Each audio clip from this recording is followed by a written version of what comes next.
Alda García was overwhelmed. The day had been unusually hectic. They had 4 deliveries before midnight. To make matters worse, Viola, the nurse Alda absolutely loved working with on the same shift, fell ill and didn't come to work. Viola had been a midwife for 20 years. She knew everything and had all the skills. She understood the patients with just a few words and could calm them like no one else. Even Alda, at times, struggled to find the right words, but Viola always could. She would crack jokes or gently scold, and her hands were kind, motherly, and caring. Her hands were the hands of a true nurse. The laboring women were always amazed. Despite the needle being thick, Viola would insert it into their veins so smoothly that it felt like a mosquito bite. Instead of Viola, there was Sylvia, a recent graduate from medical college. Sylvia was a decent girl, but she didn't know how to do anything and was afraid of everything. Alda had to do everything herself, inserting catheters, massaging the women's lower backs, and escorting them to the bathroom. Alda referred to the women as girls. Even though they didn't seem like girls to her, they were frightened and bewildered, often called out for their mothers when contractions became frequent and painful. And it seemed like the agony would never end. It didn't matter if her new girl was 20 or 45 years old. Alda adored her work, consciously choosing it and continuing the Garcia dynasty. Though she never finished university due to circumstances, she graduated from the medical college, and that was more than enough for her. She had no doubt about who she was meant to be. Her mother and grandmother were midwives, and her great-grandfather was a luminary in the field. Several generations of future medical professionals learned from his textbooks. To Alda, there was nothing more beautiful than witnessing the moment of new life entering the world. Even now, tears welled up in her eyes when the babies let out their first cries, and the new mothers gently stroked their heads with trembling hands, their lips graced with an incredible, magical, otherworldly smile. Such radiant smiles were unique to mothers when they embraced their newborns for the first time. Alda basked in that light, feeling it penetrate every cell of her body and every corner of her soul. Perhaps that's why she looked younger than her years, simply absorbing the positive energy of new life, refusing to age. It was a pity that she couldn't find happiness in motherhood herself, but what could she do? They say a cobbler's children have no shoes. So, she was a midwife without children, or rather, with one child, but luck wasn't on her side with her son. Perhaps she did something wrong herself, didn't parent him properly, didn't give him enough attention, or cared about him too much. But what could she do now? Valerio was gone. She despaired of finding him and did everything she could. She had many connections. She delivered the wives and daughters of influential people, but it was all in vain. Valerio had been gone for 4 years, almost gone, vanished without a trace. Alda shed all her tears, and now when she thought about her son, there was emptiness in her soul, as if Valerio had never existed. She hadn't walked with him on the playground in winter, bundled up in a huge scarf, hadn't seen him off on his first day of school, frightened but holding a bouquet of flowers, hadn't argued with him as a teenager when she smelled cigarettes on him. Alda didn't like thinking about her son. She had decided that everyone chooses their own destiny. Valerio had chosen his, and he was responsible for his actions and their consequences. But secretly, she hoped that one day the phone would ring, and she would open the door and see her son. Let him be bad, battered, guilty, or even angry at her, but alive. She tried not to wait for him, but she still did. "Alda, come to the delivery room," said Julia, an elderly sanitation worker who used to be a teacher in an elementary school. After retiring, Julia decided to completely change her sphere of working. She took courses and got a job at the maternity ward. Julia liked Alda because of her intelligence and the impeccable appearance that often made the mothers mistake her for a doctor. Her thin gold-framed glasses added a touch of dignity to her image. "Is there a new patient?" Alda stretched and felt something crack in her lower back. Being old is not a joy. She's already 55. She should have signed up for yoga or swimming. But when would she find time to swim? After a good night's sleep, she had the household chores, and then she should have been back to duty. "Yeah, they brought someone," Julia nodded. Straight from the ambulance, it's an emergency. Alda frowned. She didn't like emergency cases. Alda enjoyed thoroughly preparing for each delivery, studying the patient's chart, having conversations with the new girls, getting to know them and finding the right approach. She knew that the less a woman worried, the smoother the childbirth process would be. When an expectant mother was calm and confident that everything will be fine, the necessary hormones were released, and Alda's job was to gently assist the natural process. But stress, anxiety, and fear were counterproductive. In her younger years, Alda had seen other midwives at work. Some yelled at the girls, some intimidated them. She had heard it all. Alda had decided long ago that she would never become like that. No, childbirth, in her opinion, should be a joy, the first step into a new and happy life, not a terrifying ordeal that a woman would shudder to remember in the future. And Alda tried to make women comfortable. There should have been no bright lights, as they hindered the production of oxytocin. She spoke softly and gently, encouraging the girl to listen to her body and do what it demanded. That's why they came to her, passing on her number from hand to hand. "I'll go and take a look," Alda sighed. "Damn it, couldn't they have called ahead?" Alda adjusted her gown and loosened her stiff neck. How did they bring her in without her even noticing? She had been engrossed in filling out endless stories and journals. What were the administrators thinking? Instead of working, the medical staff spent their days writing and writing. It seemed like there was no end in sight. They threatened to switch to electronic document management, and they did, but they didn't abolish the paperwork. Now it meant double the work, and if you made even a single mistake in the documents, you would have problems. At the very least, you would face reprimands, and at worst, they could take away your bonuses from the salary.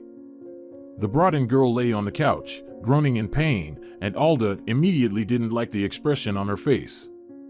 It wasn't the usual fear or anxiety, it was a strange indifference in this situation. She stared at the ceiling without blinking, only whimpering softly, plaintively, like an abandoned kitten. Alda approached the couch and introduced herself, and the girl looked at her and nodded. "Hello, please tell me, is this going to take long? Will it last much longer?" "I can't say for sure, I need to examine you." "Did they give you your medical record?" The girl nodded again. "Yes, all the documents were handed over." "I don't know if there's anything else needed or not." She squinted and took a deep breath. "Oh God, it hurts so much." "It does," Alda empathized, "but afterwards, there will be so much joy, and the pain will be forgotten." "I won't forget," the girl said quietly. "I will never forget."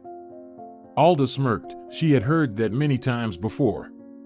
No one can forget such agony, and the girl would never let her husband near her again, but then she forgets. They forget like sweethearts and promise to come back to her again, for the second or third time. The girl moaned again, closing her eyes. Alda took her hand. In these moments, she imagined transferring her strength, her positive energy to the patient. It was foolish, of course, but it seemed to work. "What's your name, dear?" "I haven't seen your documents yet," Alda asked. The girl blinked perplexedly, as if she had forgotten her own name. "Lena." "Oh, God, why is the pain so severe? Is there some painkiller that can be injected to relieve it?" "The doctor will examine you and will probably allow it," Alda nodded. "Everything will be fine, just hang in there, dear." "And when do I write the rejection for the child? Can I do it now?" The girl's voice sounded harsh. Alda flinched. "Rejection? What do you mean?" "Lena," she said bewilderedly, "why would you abandon your own child?" Of course, such cases had occurred in her practice before. She was lucky, there were only 2 cases. The first refusal was written by a girl who was 15 years old at the time of childbirth. Her parents insisted on it. Alda couldn't convince them otherwise, but later she learned that the baby had been adopted. The grandparents became the guardians, so the story ended well. The second case stuck in her memory forever. A woman refused her 5th child, claiming that she couldn't afford to feed the older ones anymore. No matter how Alda tried to persuade her, offering financial assistance just to have the baby taken home, it didn't work out. The baby was sent to an orphanage. I will write a rejection, Lena stated firmly. I don't need this child. And don't show it to me, please. A tear rolled down her cheek, her eyes glistened with feverish intensity. For a moment, Alda thought that Lena might be insane. She needed to check if she was under psychiatric care or, worse, if she was a drug addict or alcoholic. But no, she didn't look like an addict. Her face was clean, her hair neatly braided, her cheeks so tender, round, almost childlike, and her eyes were clear, bright, and intelligent. Only they looked so unhappy, like those of an abandoned dog. It was strange to see such eyes, very strange, on such a touching and lovely face. Lena, can I come back later? Alda forced a smile. There's a button here, right here on the headrest. If you need anything, just press it, and someone will come to you. The doctor will be here soon. He's in the operating room at the moment.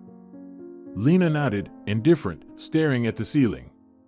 Alda left the delivery room and headed to her station.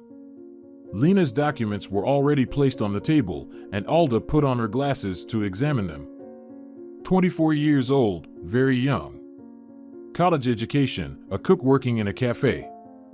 Oh, Alda knew that cafe well. She often stopped by after work for their delicious coffee and wonderful cream-filled pastries.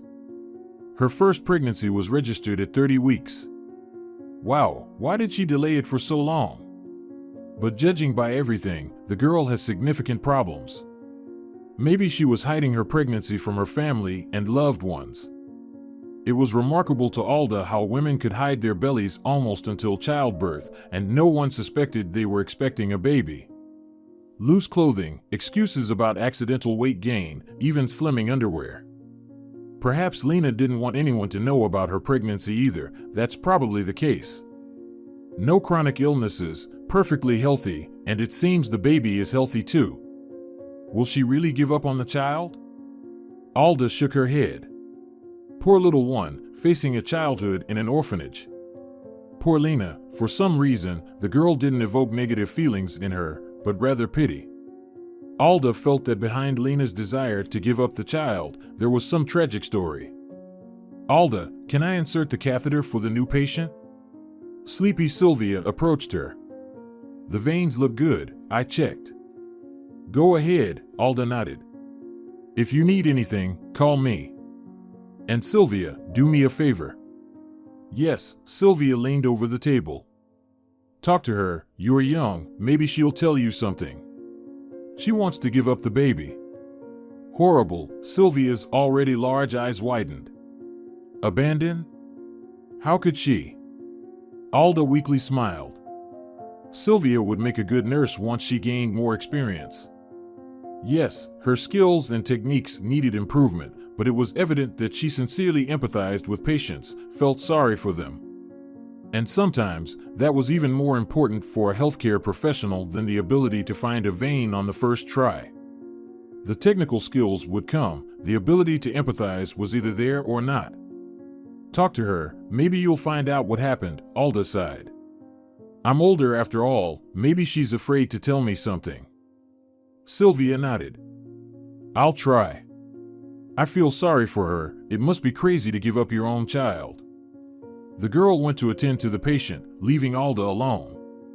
She took off her glasses and carefully placed them on the table. There was nothing worse than not to know about your child, where they are, how they're doing, whether they're alive. Valerio, how did it come to this? Alda closed her eyes. She longed for sleep, hoping to get a few hours of rest. In her mind's eye, she saw Valerio's face as she remembered him, the way he was almost 4 years ago, tall, tanned, with marsh green eyes and a sharp nose. Her son always reminded Alda of a falcon. She used to call him my little falcon in his childhood. He was always angular, stubborn, not easy to handle. Perhaps he took after his father, no doubt. Alda, on the other hand, had a completely different character. She always believed it was better to keep quiet to avoid conflict. But Valerio was different. He would say whatever was on his mind without thinking about consequences, and he called his mother's approach hypocritical, saying it would be easier if everyone spoke their true thoughts. Nobody would have to guess what was truly on someone's mind. Maybe there was some truth in his words. Alda leaned back in her chair. For some reason, whenever she thought about her son, a dull ache would start somewhere in her chest. Those who said that a mother and child were forever connected by an invisible thread were probably right. And those threads seemed to originate directly from the heart. She could tug on them, and it would immediately hurt. But the pain was hers alone. Valerio didn't seem bothered at all. She gave birth to him when she was 24, the same age as Lena, who was currently suffering in the delivery room. Alda had completed college and had been working in her field for 2 years. Of course, they didn't entrust her with anything too serious at first. The more experienced midwives handled the difficult and complicated deliveries. But Alda yearned to learn from them, to absorb their knowledge and experience, to become as strong, intelligent, confident, and empowering as those women who reassured others that everything would be fine. Work consumed Alda. Her mother would laugh and say that with such dedication, Alda risked being alone forever. "Sweetie, you were gone for a whole day, almost 40 hours, she said. How is that possible?" "Mom, there was an interesting case, and then Paolo asked me to assist him in a cesarean section," Alda explained excitedly. "They brought in triplets later, but I managed to get some sleep, though." "I understand," her mother laughed. "Why would I scold you? I was exactly the same as you. I only left the maternity ward to take a shower and clean my apartment. I didn't live between shifts, I simply existed." Alda was happy during that period of her life. She felt like she was in the right place. She loved everything about it, the cleanliness of the delivery rooms, the pristine white coats of the doctors, even the stethoscope she used to listen to the baby's heartbeat. She adored it too. Wasn't it a miracle? She could hear the beating heart of an unborn baby and then smile at the anxious mother in labor and say that everything was fine, that the baby was doing great and would soon come into the world. And then, Vasco entered her life. Oh Lord, how foolish she had been to get involved. She understood nothing, blindly coming into the forbidden flame, as if forgetting that fire could bring not only warmth and light, but also unbearable pain. Vasco was the husband of a woman who was giving birth at the 15th maternity ward where Alda worked at the time. They met when he came to visit his wife. He approached her and started a conversation. At first, he asked Alda about his wife's well-being, about their newborn son, and then he complimented her, saying how young she was to be in such a serious profession. And Alda stared at him with wide eyes. She forgot how to breathe. She had never seen such a handsome man before. Could it be that people like him simply walk the streets? Such people should be in movies or advertisements. He was taller than Alda, with extraordinary eyes as black as pitch and refined, aristocratic facial features. Alda looked at him and nodded foolishly. After that conversation, she couldn't regain her composure for a long time. Oh God, he was so handsome, she couldn't stand it. She found it strange that he had chosen a plain-looking wife. She was 10 years older than Vasco, already 40, had given birth to their first child, a son, and had a difficult labor with tears and suffering for over a day. What was her name again? It seemed her name was Eugenia. She couldn't understand what bound them together. Eugenia was not an easy woman to communicate with. She was dissatisfied with everything, brought the orderlies and nurses to tears, and demanded special treatment. Alda even complained about her to the head nurse. The girls cried for her. Today she yelled at Dora, saying she took the blood poorly, leaving a bruise. She made a phone call in front of her, threatening that she would be fired, Alda exclaimed indignantly. And yesterday, she scolded me too, didn't like that I'm too young. Can you imagine? And she paid money to have professionals work with her, but she called me a snotty-nosed girl. The head nurse sighed and said, "You're still young, you're lacking experience. You'll encounter many like her. Eugenia Herrera is a businesswoman who pays for her deliveries. She can solve everything with her money, The woman lowered her voice. People like her often behave this way. They want everyone to revolve around them and tiptoe around them. But she paid well, although the money didn't come to us. Instead, we have to deal with her and cater to her whims. So be careful, nod, agree, apologize, and keep your eyes down, the head nurse warned Alda. Alda protested. But how can we tolerate her awful behavior? Yes, we have to tolerate it, the head nurse frowned. Herrera has connections you can't even dream of. If something goes wrong, the newspapers will write about our maternity ward, claiming we kick pregnant women in the stomach and have cat-sized cockroaches running around the rooms. So keep quiet, Alda. Alda took the advice into account. Although it was unpleasant to interact with Eugenia, she knew that sooner or later she would leave the maternity ward. Unfortunately, the woman experienced complications after giving birth and stayed in the hospital for a couple of weeks. During this time, Vasco frequently visited her, never forgetting to exchange a few words with Alda. Once, he even gave her an expensive chocolate bar as a gift. Alda had never tasted anything like it before. She didn't understand why Vasco was with Eugenia. He was intelligent, polite, handsome, and young, while Eugenia. Alda always tried not to think badly of her patients, but how could someone launch themselves like that? Eugenia weighed over 100 kilograms, which made her look older than she actually was. She had sagging cheeks, tiny eyes, and unpleasant mouse-colored hair.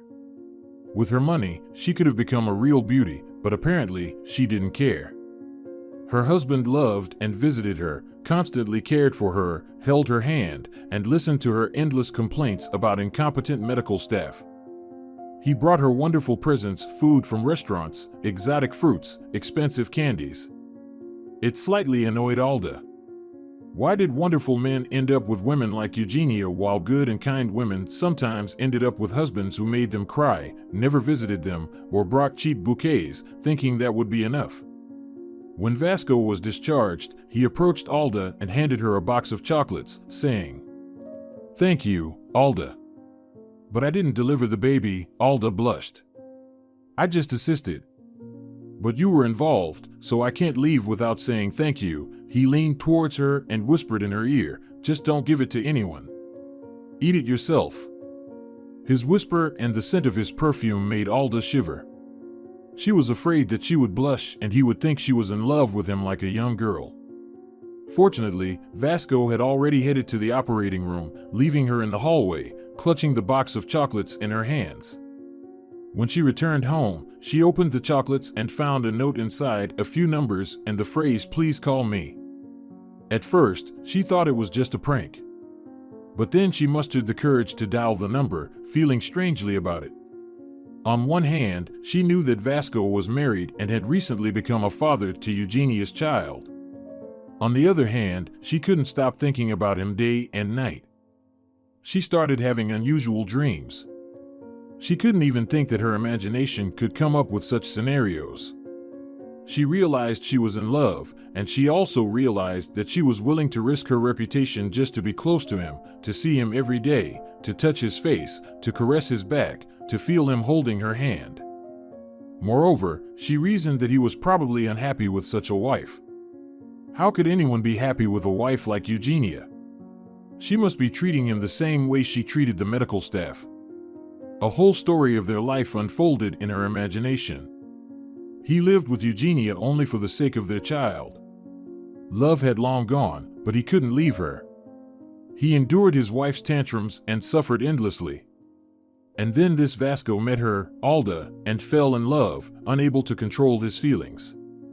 He sent her a note, and she convinced him that people live only once, that by ceasing to be Eugenia's husband, he wouldn't stop being a father to his son. He divorced her, and Alda didn't know what would happen next. Her fantasies ended with the moment of their modest wedding, just for the two of them.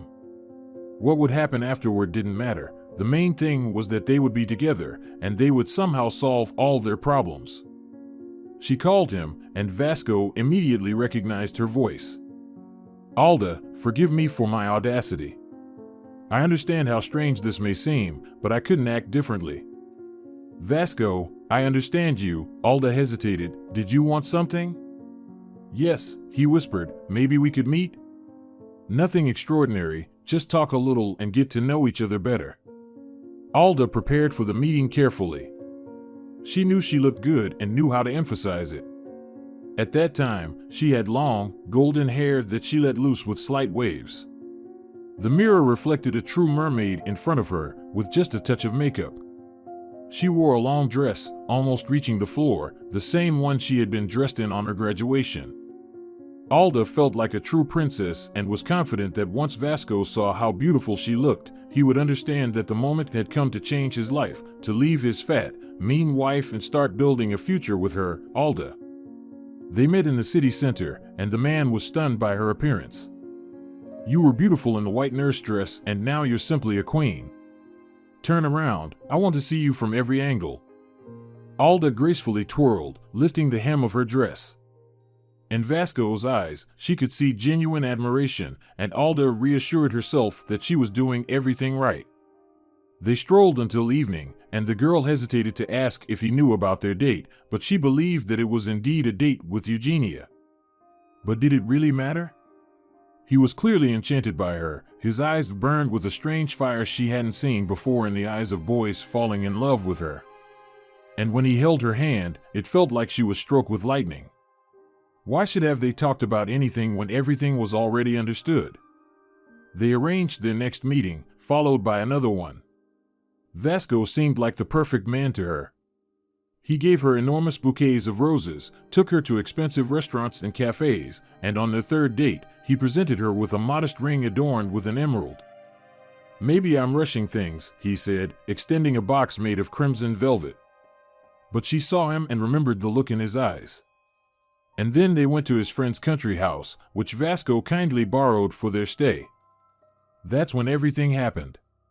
At night, they went to swim in the river, and Alda forgot her swimsuit. Vasco told her she could do without it. Alda dropped her sundress right onto the sand, and he looked at her, unable to tear his eyes away, as if she were an extraordinary girl, a nymph, or a goddess. Then they returned home, and Vasco whispered softly, I want this night to be special. Do you? She nodded. Me too. I've wanted this for a long time. That night, she finally mustered the courage to speak about his wife. Vasco furrowed his brow. Alda, it's hard to explain. Just try. I'll understand, she pleaded, burying her nose in his shoulder. He told her that he didn't love Eugenia. I'm living with her out of pity, you know? We used to love each other once. She was different, younger, more beautiful. She adored life, so curious about everything. I liked that about her. But now I don't even know who she is. It's just constant arguments and dissatisfaction with everything. Jealousy pricked at Alda. So, he had loved her. Why don't you get a divorce then? And why did you have a child if it's like that? She asked. Vasco smashed his nose. I can't divorce her. There's something wrong with her mentally. I've offered it many times, but she bursts into tears and threatens to do something to herself at the mere mention of divorce. She has even attempted it before, but I won't talk about it. I'm afraid to leave her. I don't want her death on my conscience. Whether the child was an accident or not, she claimed to be taking birth control pills, but perhaps she wasn't taking them as she said. She told me she was already 4 months pregnant. What else could I do? Poor thing, Alda whispered, embracing Vasco even tighter. So, you're trapped? It seems that way, he said and kissed her on the top of her head, causing her to close her eyes in pleasure. That's exactly how I felt until you came along like a breath of fresh air. I didn't even think I had the strength to feel what I feel for you now. They met almost every week in inexpensive hotels, at Vasco's friends' apartments, and in hotels. Alda was happy. Even at work, people told her she seemed to have blossomed, become even more beautiful. She saw it herself, her eyes sparkled, and a constant smile adorned her lips. She even lost a bit of weight, which only enhanced her appearance. She was waiting for him to announce his decision to divorce Eugenia. She had no doubt that he wanted that because he loved her so much. He looked at her with eyes that only a man looks at one woman in his life. Alda couldn't even imagine that Vasco once looked at Eugenia in the same way. No, she simply couldn't consider such a thing. She didn't rush him, she believed she needed to give him time. She had no doubt that he would take a step toward her and his own happiness. Everything ended when Eugenia came to her house unannounced. Alda was resting that day after staying up all night, dozing off on the couch. Her mother opened the door. "Darling, there's a woman asking for you. She says it's urgent." Alda struggled to open her eyelids and stretched. Who could need her? Maybe something work-related? She threw on a light robe and entered the hallway. Eugenia looked at her with a slight smirk, condescendingly, not even hiding her smile. "Alda," she said in a soft voice, "let's go outside and talk." "Do you mind?" Alda felt her legs turned heavy, as if she could collapse any moment, as if taking a step would cause her knees to buckle like a marionette with cut strings. But she found the strength to nod. "Let's go, I won't take much of your time," Eugenia said. They left the apartment and descended one flight of stairs. Eugenia took out expensive, slim cigarettes with a dark brown filter from her bag and lit one. Then she offered the pack to Alda. "Would you like one?" Taken aback, Alda flinched and shook her head. "No, thank you." "You're polite," Eugenia chuckled. "That's good. One should respect their elders." They remained silent for a while. Eugenia blew smoke rings from her mouth while Alda stared out the window, wishing she could disappear into the ground. "Do you understand why I came?" Eugenia finally asked. "Yes," Alda whispered. "I understand." Eugenia looked at her again, surprisingly without a hint of being angry at her. "I feel sorry for you, you fool," she sighed. "You'll be surprised, you won't believe it, but it's true. I feel sorry for you. Do you think he'll leave me and marry you?" "No, that won't happen, so don't even hope for it." "But he loves me," Alda interrupted. "I know he loves me." Eugenia burst into laughter in response. "He doesn't love anyone," she flicked the ashes onto the floor. "Believe me, kid, I know what I'm talking about. He only loves money, my money." "What?" Alda gasped. "He's not like that, I know." "You don't know anything," Eugenia hissed. "You know nothing. I picked him up like a stray puppy 10 years ago. I already had money, my own business, 2 apartments, and a house. I just didn't have a man. So I took him in for company. We reached an honest agreement. I provide him with a comfortable life and the opportunity not to work, and he gives me, you can figure out what." "No," Alda shook her head like a dog emerging from the water onto the shore. "It can't be." "Oh, baby, it can," Eugenia nodded. She lit another cigarette, and Alda noticed that her fingers were slightly trembling. "I only asked that he wouldn't cheat on me, and if he did, to do it discreetly so that nobody would find out. I don't need to risk my reputation. Do you get it? I don't want rumors going around that my young and handsome husband is fooling around with other women in bed." He was perfectly fine with that arrangement and didn't see anyone else for over a month. "I'm not a beast either. I understand that he wants someone younger and prettier. Well, that's how we lived. And with you, he got a bit careless, but it's understandable. Look at you, so cute and pretty, with a great figure, everything in place." Alda lowered her gaze. She found this conversation unpleasant. She just wanted to turn around and go home, close the door behind her, and forget about everything or convince herself that it was all just a dream. "I don't want any trouble," Eugenia continued. "Not for myself, not for you. I just want to warn you that if you continue these meetings, I will find a way to ruin you. Do you love your job?" Alda nodded in response. "Well, then, you'll be fired, and you won't find work anywhere else ever again, and that's if you're lucky enough to avoid going to court." "Me? Going to court?" Alda exclaimed. Why would I end up in court? Equals, for example, stealing something, like some medication. Do you understand what I'm saying? Eugenia smiled ominously. Believe me, I have the means to ensure that kind of future for you. You can't, Alda whispered. I can, darling. But there's a better option. Eugenia raised a perfectly arched eyebrow. You distance yourself from Vasco, simply forget about his existence, and I'll compensate you with a certain amount of money. Here, take it. Consider it a parting gift for your nobility. I don't want it. I don't want anything from you. You're strong-willed, Eugenia praised Alda. I like that. Alda, personally, I have nothing against you. Just don't seek any contact with my husband, and he won't bother you anymore. He loves me, Alda said quietly. I know it for sure. Eugenia rolled her eyes. A new car as a gift, and now I'm telling him who he should love. Believe me, you won't see him anymore. And if you ever try to find him yourself, remember my words, I'll ensure a prison sentence for you. Goodbye, sweetheart, and think carefully if it's worth risking everything for that gold digger. She turned away without saying goodbye and headed towards the elevator. Alda watched her for a while, feeling the sting of tears welling up in her eyes. Her mother was already waiting for her in the hallway. Who was that, honey? Her mother asked. Oh, nobody, she replied. She cried the whole evening but didn't call Vasco. For some reason, Alda believed Eugenia. She simply believed. He traded her for a new car.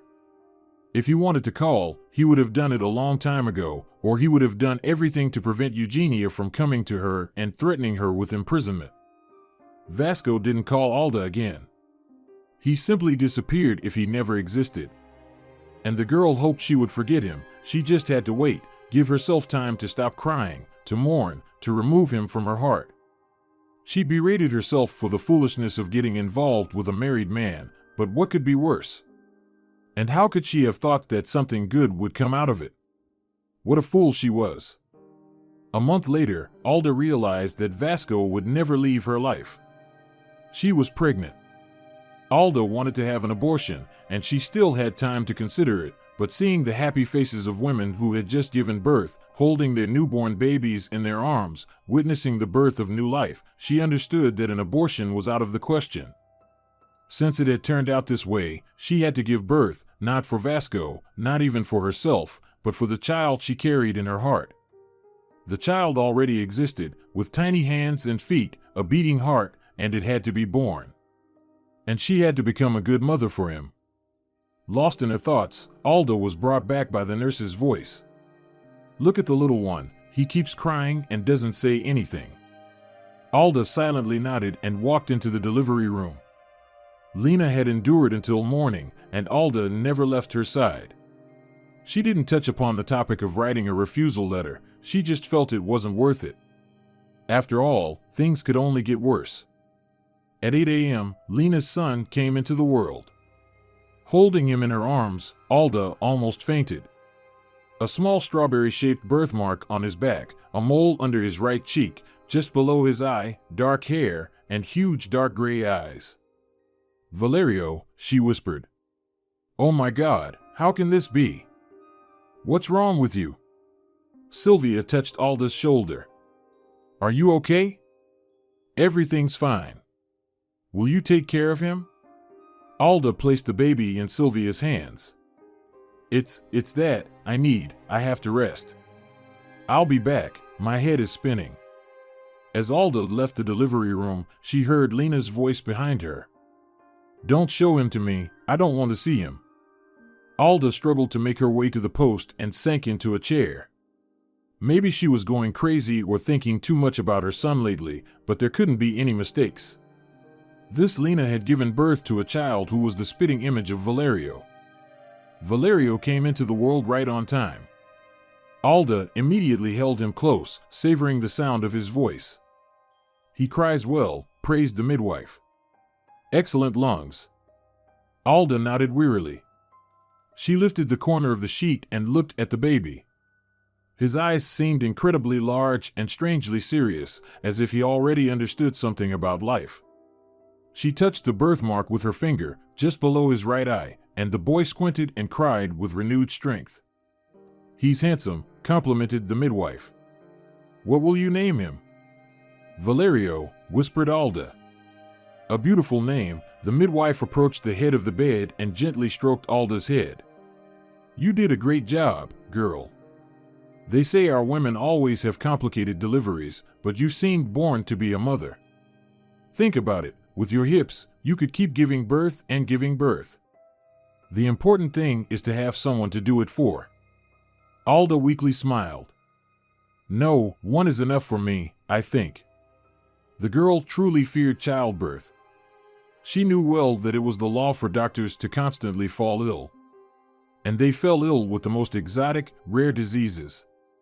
Nurses usually had terrible veins, and midwives had more difficult deliveries than others. But fortunately, Alda's labor went smoothly, despite all her fears and anxieties. Maybe it helped that she gave birth in the same maternity hospital where she worked, surrounded by good acquaintances, almost like family colleagues. She admired her son and couldn't get enough of him. It turned out he had another birthmark, resembling a strawberry, on his back. And he looked terribly similar to Vasco, which was noticeable right away and became even more apparent as the boy grew older. Alda was afraid she wouldn't be able to love her son. When she was pregnant, she didn't feel the need to talk to her growing belly, caress it, or sing lullabies. Alda couldn't imagine herself in the role of a mother. It frightened her. What if the feelings she had when Vasco betrayed her were transferred to the child? But fortunately, love emerged in her heart as soon as she held him for the first time, and she was startled by the strength of that love. She suddenly realized that she would do anything for Valerio, steal, kill, lie, or move mountains, just to keep him safe and ensure that everything was fine for him. Upon returning from the maternity hospital, she spent hours examining his tiny fingers, caressing his head, inhaling his unique baby scent, and feeling absolutely happy. Her mother didn't ask about the child's father or whether he would be involved in raising their son. She simply helped her daughter in everything and tried to be a good grandmother. Alda was immensely grateful for that. And now, it felt like the second time, she lifted the newborn son into her arms. This boy, from Lena, was a replica of her Valerio. No, he was like Valerio himself. Such coincidences just don't happen, they simply don't. Alda remembered that Lena had decided to abandon the baby. Oh God, how could this happen? What should I do now? Alda couldn't bear the thought of the baby ending up in an orphanage. Maybe she could take the baby herself? But who would allow her to do that at her age? Perhaps she could try to become the baby's legal guardian if possible. Alda shook her head. First, she needed to talk to Lena and find out who the baby's father was. Such coincidences just didn't happen. Alda couldn't regain her composure for a long time. She felt that she had to see the baby and Lena again, but she hesitated, as if she was afraid that she would be overwhelmed by something she couldn't handle. She even considered the option of forgetting about everything. It was Lena's decision, and it wasn't her place to interfere or make any changes. But she couldn't get the baby's eyes out of her mind, those same serious, dark gray eyes that resembled her son's. She couldn't dismiss them from her thoughts. When her shift was over, she visited the baby. There was no doubt, he looked like Valerio. He resembled him so much that Alda's heart ached with phantom pain. And she decided that she had to act.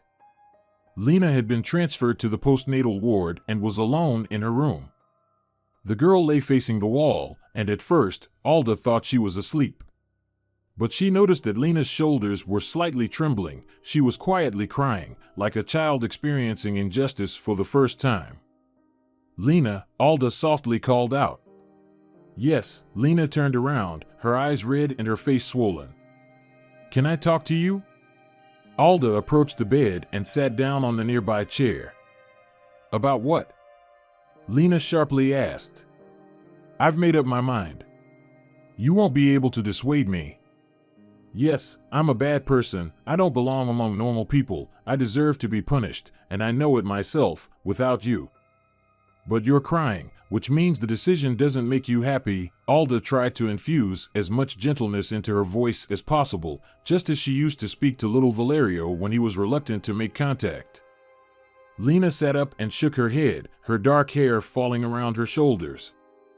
I don't have a choice, you understand? She said firmly. If you want to tell me about being a bad mother and a monster, you're wasting your time. No, I don't want to lecture you, Alda whispered. I just want to help you. Maybe there's a way. A tear rolled down Lena's cheek. Nothing will work out. I'm to blame for everything, and there's nothing to fix. Do you understand? Nothing. She sighed. But Alda saw that there was one positive aspect in this conversation. Lena seemed willing to share her pain. Now, the main thing was not to make a mistake. Just tell me what happened, Alda suggested. They say it can get easier just by talking about it. And then we'll see. Okay? Lena pondered for a moment while Alda studied her face. It was insane. She was still a child herself, life has just begun, and so much has already burdened her. Lena sniffled and rubbed her nose.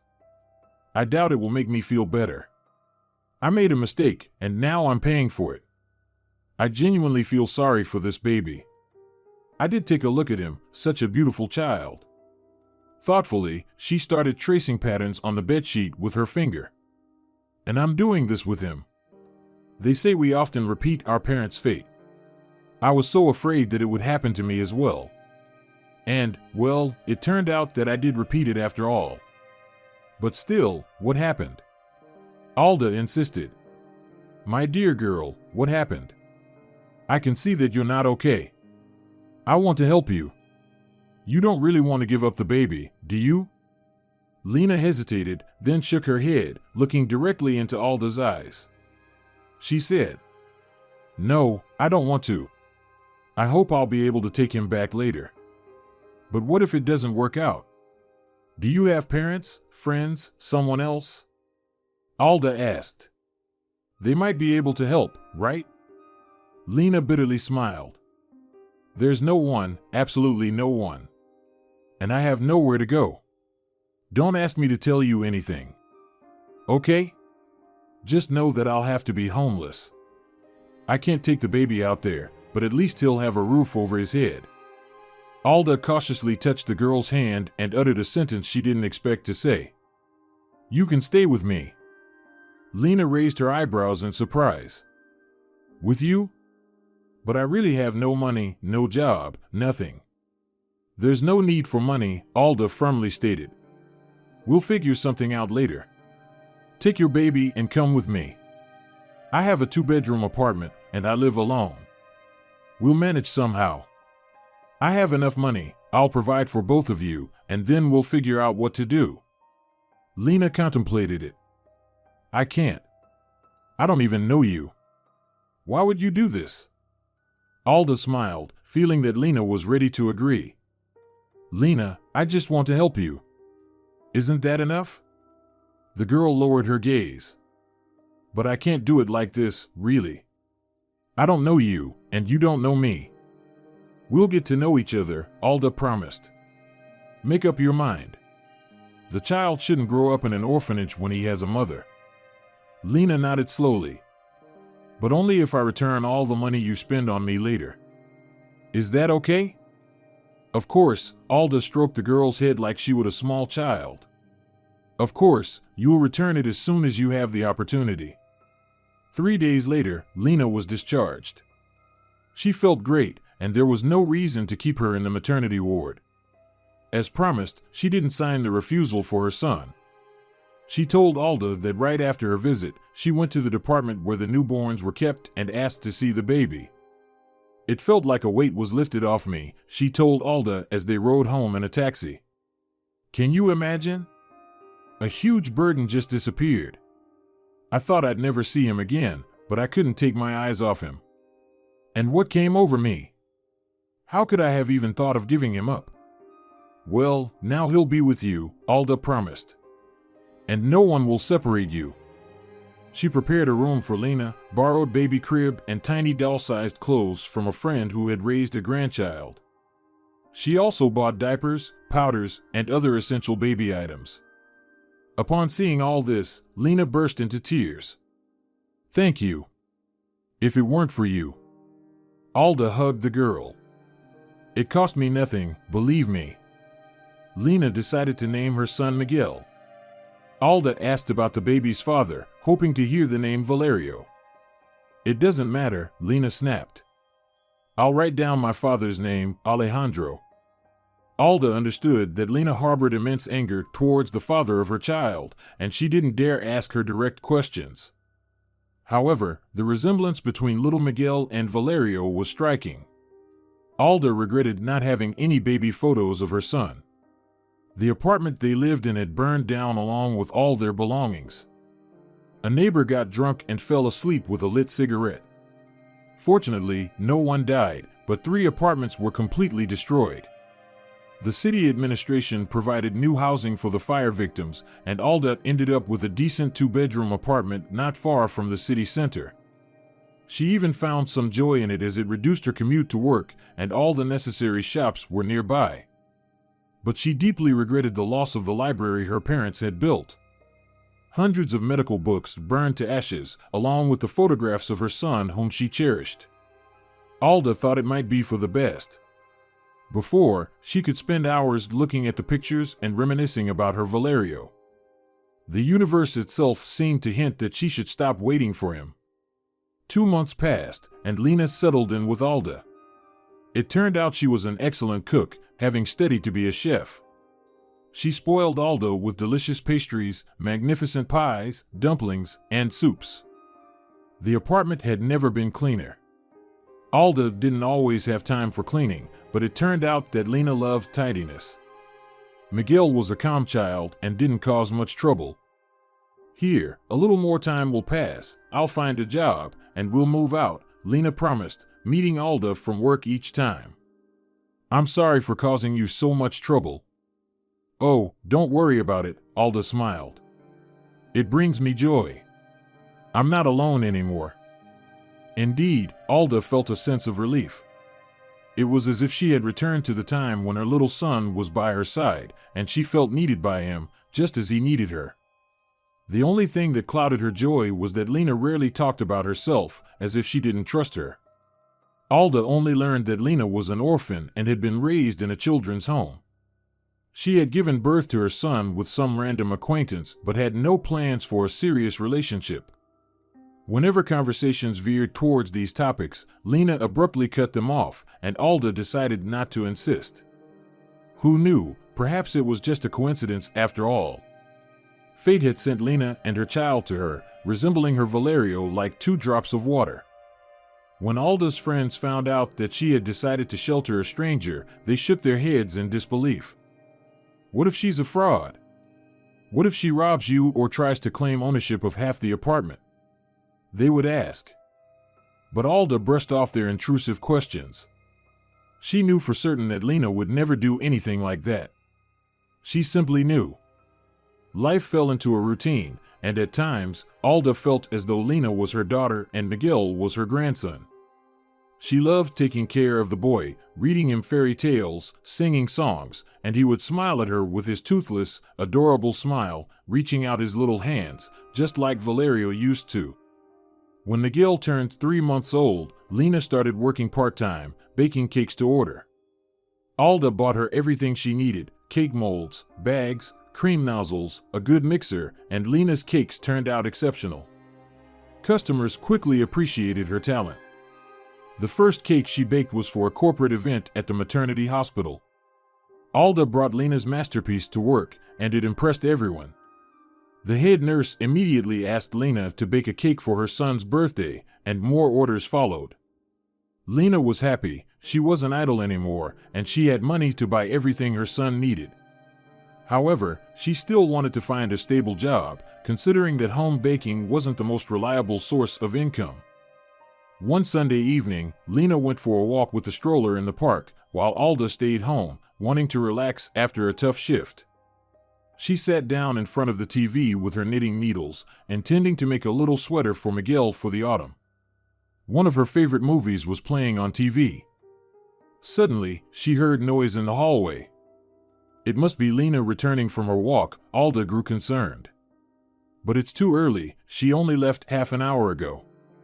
Usually, Lena would walk for at least an hour, sometimes an hour and a half, believing that fresh air was essential for the child's development. Alda put her knitting aside and went out to Lena. The young woman stood frozen, holding her son close to her chest, tears streaming down her cheeks.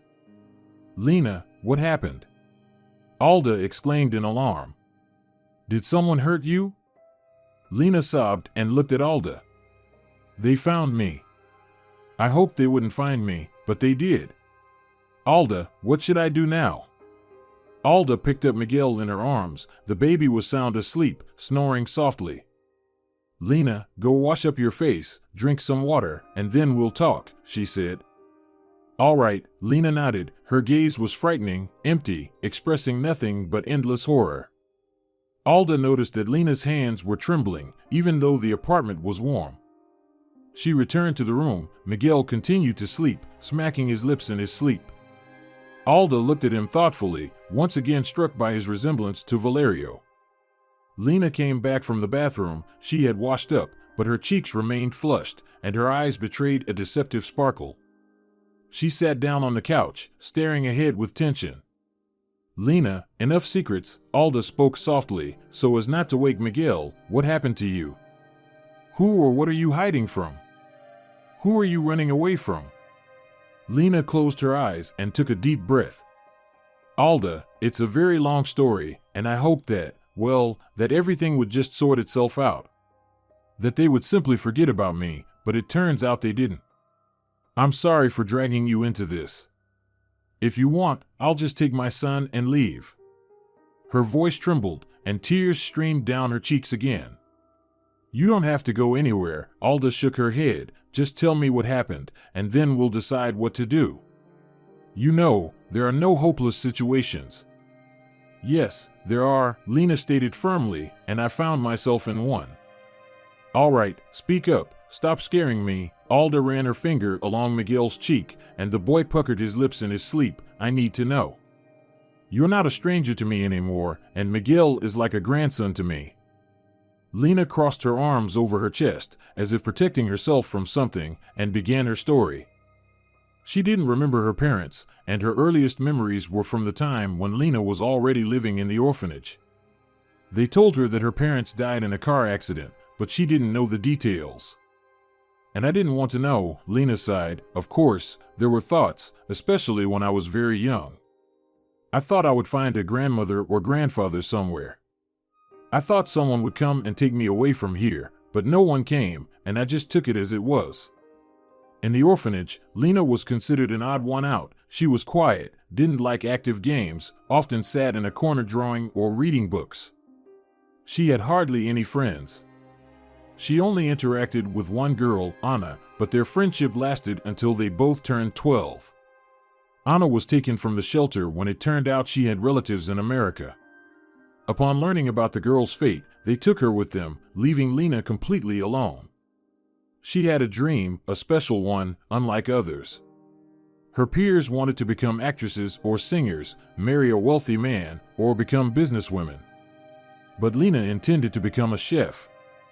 The process of cooking always enchanted her. She couldn't understand why, but it reminded her of magic. You take ordinary ingredients, follow the instructions, and create a masterpiece. She wrote down recipes in a notebook from books and magazines brought by the employees of the orphanage, and she dreamed that someday she would cook herself, in her own kitchen or work in a restaurant, and everyone would demand that she be the one to cook. Lena had no doubt that she would become the best in her field. There was no other possibility. And one day, the girl decided to ask for a job in the kitchen and help the cook with lunch, and the woman agreed. That's how Lena immersed herself in the world of culinary arts. Of course, they prepared the simplest dishes for the children, but for Lena, it was enough for now. She observed, helped as much as she could, and, of course, asked questions. When should I add salt to the broth? Right away or when it's almost ready? When is the best time to chop carrots? What should I do if the dough doesn't rise? The cook chuckled at Lena. You're so curious, aren't you? Don't worry, do it as it says in the book, and everything will turn out fine. Soon, Lena was allowed to make small experiments. She was given a modest set of ingredients and utensils to create on her own. Sometimes she made decent dishes, and other times it turned out to be something inedible, but she kept trying and achieved certain successes. For example, she improved the dough recipe from the cook's book, and it became much softer and tastier. And she also invented various fillings for pies.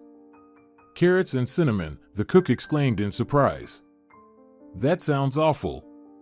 It's not awful, Lena argued. Let's try it. If we add some nuts too, it would be even better and more delicious.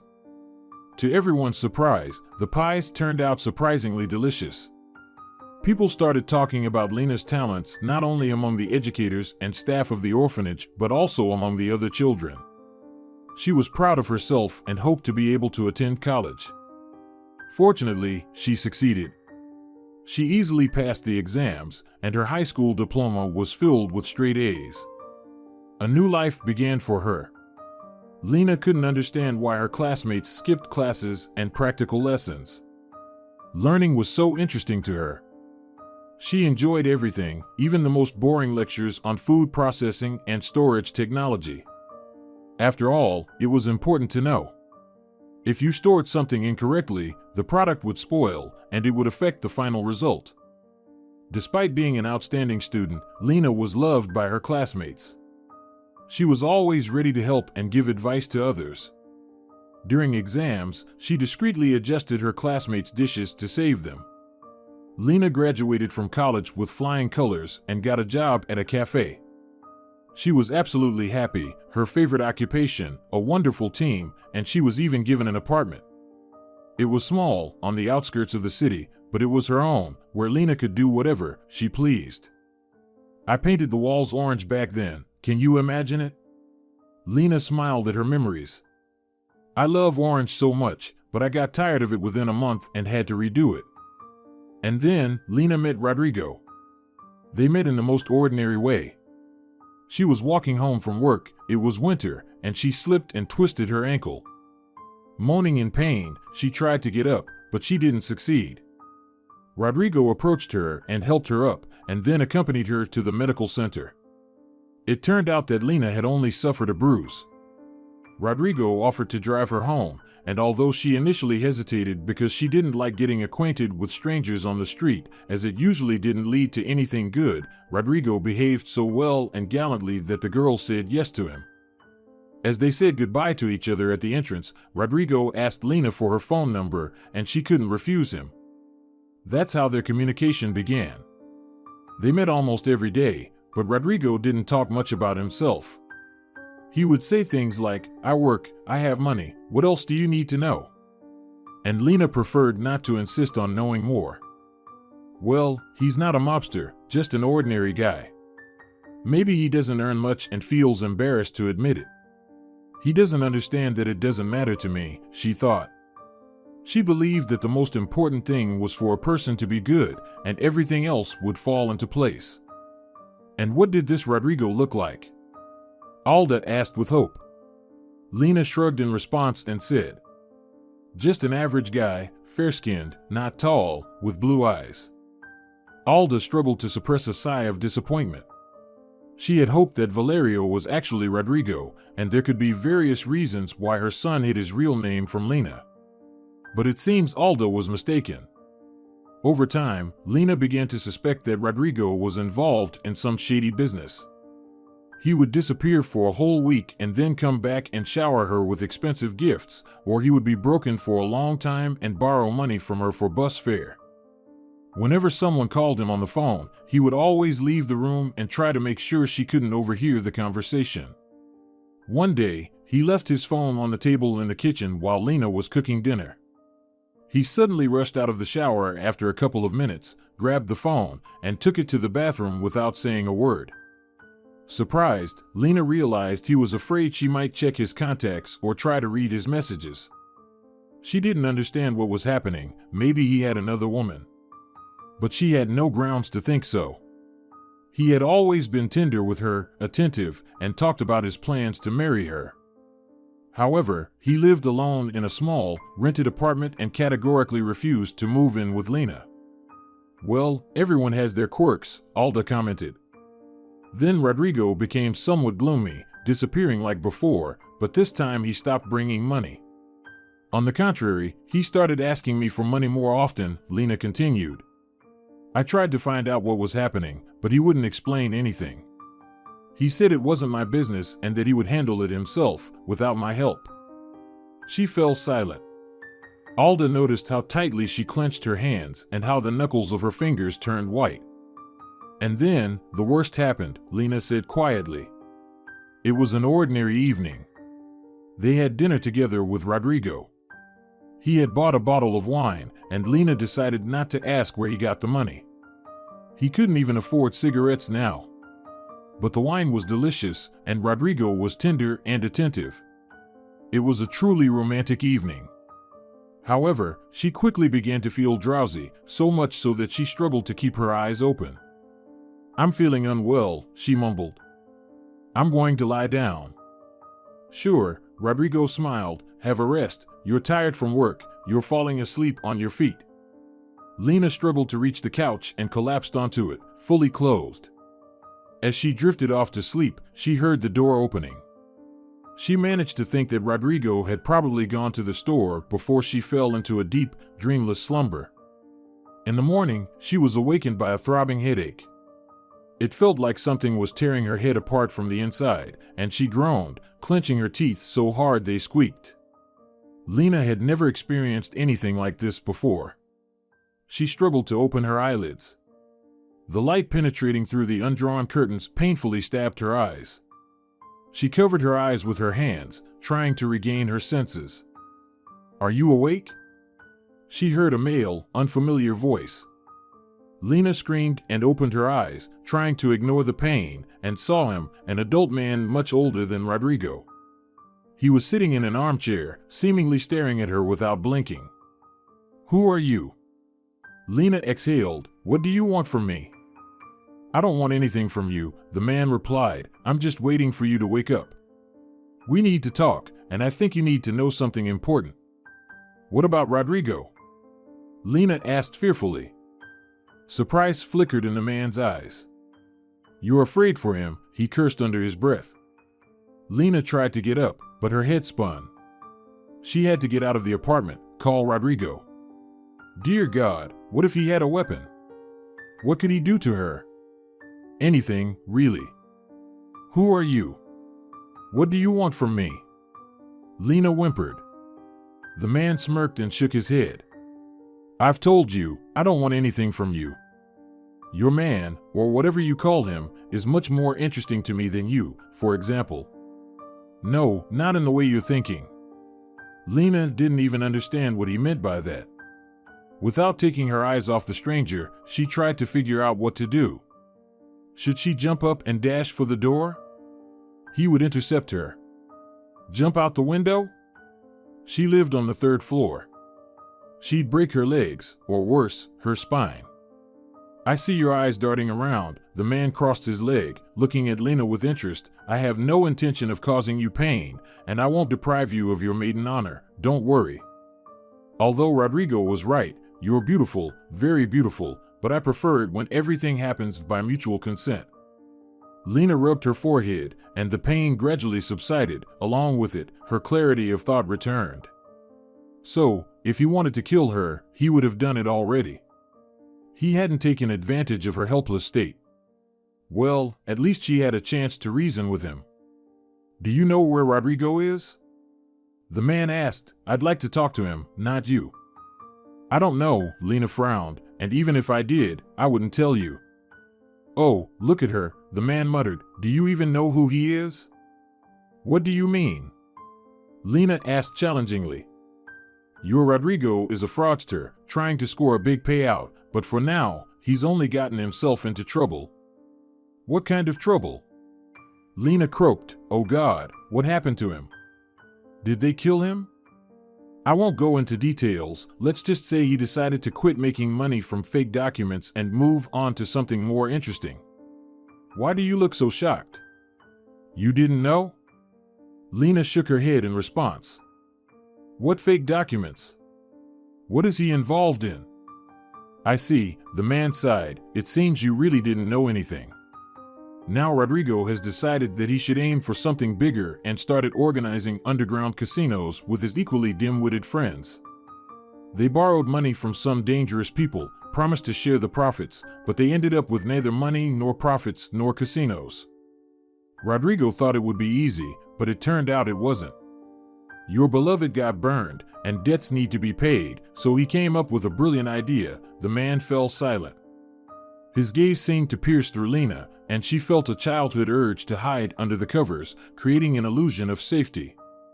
She nervously swallowed a lump that appeared in her throat out of nowhere. "By the way, my name is Valerio," the man unexpectedly introduced himself. "Honestly, I even feel sorry for you, but you're lucky. Really lucky, although you have no idea how much." "In what way?" Lena asked. "Why am I lucky? That you're not going to kill me?" "You're lucky because I prefer not to collect debts the way your Rodrigo proposed," Valerio sighed. "Rodrigo invited me here, said I could collect the money. He gave me the keys and said he needed to leave urgently. Well, here I am. I even thought that this idiot came up with some trap. Can you imagine? I arrive, and on the mirror, there's this note for you. Here, take a look." He threw a crumpled piece of paper onto the couch. With trembling hands, Lena unfolded it and tried to read what was written on it. But it was difficult for her. The letters jumped and blurred before her eyes. Finally, she managed to make out the words. "You said you like Lena, go ahead, she's yours tonight. I hope the debt will be paid." "I don't understand anything," Lena said. "I don't understand." "There's nothing to understand here. Your Rodrigo decided to settle his debt with you," Valerio explained, "but he didn't realize that not everyone is as rotten as he is. I'm not an angel, of course, but I'll never stoop that low." "What did he look like?" Alda asked quietly. "Valerio, what was he like?" Lena. "What was he like?" "He looked just like Miguel," Lena bitterly smirked. "Even the birthmarks were exactly the same." "Oh my God," Alda gasped, "it can't be." But Lena, who was lost in her memories, didn't pay attention to her words. She continued. "He didn't explain anything properly, asked some questions about Rodrigo, I didn't answer. I really didn't know anything about him, where he went, what he did. He drugged me, put something in the wine so that I wouldn't feel anything. Valerio felt sorry for me, I understood that right away. He seemed scary in a way, clearly not an easy person, but I have good intuition. It's often the case with orphans.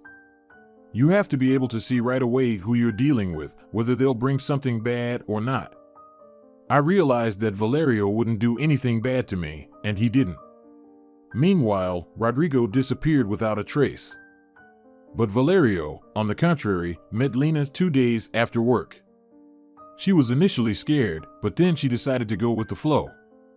Valerio also didn't say much about himself, explaining that Lena didn't need to know more than she already did. "I don't want to take any risks." "I hope you won't go to the police?" he asked. And Lena assured him that she wouldn't. She had no intention of doing so. Besides, what would she say? It could be dangerous. She might cross paths with someone and what those people might do to her afterward, especially considering what her ex-lover Rodrigo had tried to do to her. Valerio told her that Rodrigo hadn't been found, and also that he really liked her, that Rodrigo often showed her pictures, boasting about how beautiful Lena was. She didn't feel anything except resentment and disappointment, and strangely enough, gratitude toward Valerio. They met a few more times, and Valerio turned out to be an interesting person. Lena felt like he knew about everything in the world. He could talk about books, movies, art, technology. He even knew about cooking, much to her surprise. And most importantly, he didn't hint at wanting anything more from Lena than simple companionship. She gradually began to appreciate him, if not with love, then with respect. There was something fundamental about him, something reliable, and it felt like being next to such a man. She could feel safe as if behind a stone wall, if it weren't for the dark deeds he was involved in. One night, he came to her, knocking on the door, and when she opened it, he practically fell into her arms. She could barely stand on her feet.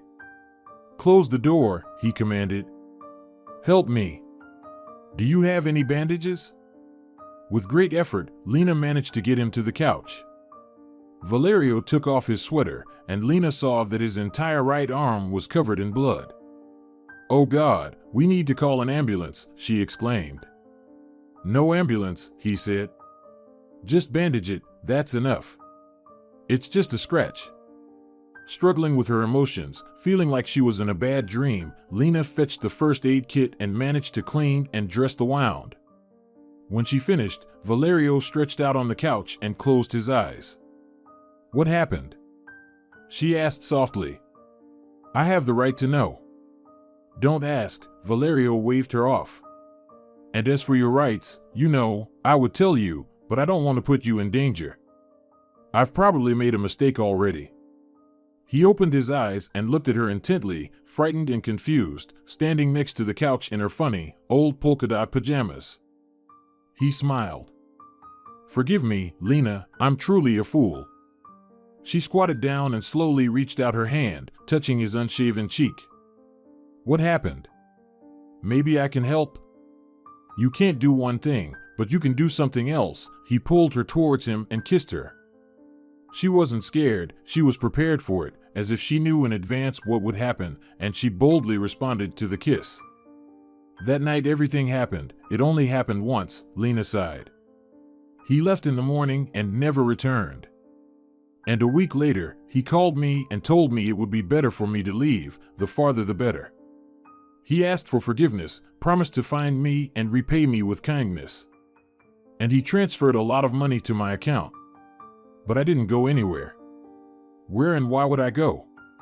I just rented a new place to live and found a job in another cafe.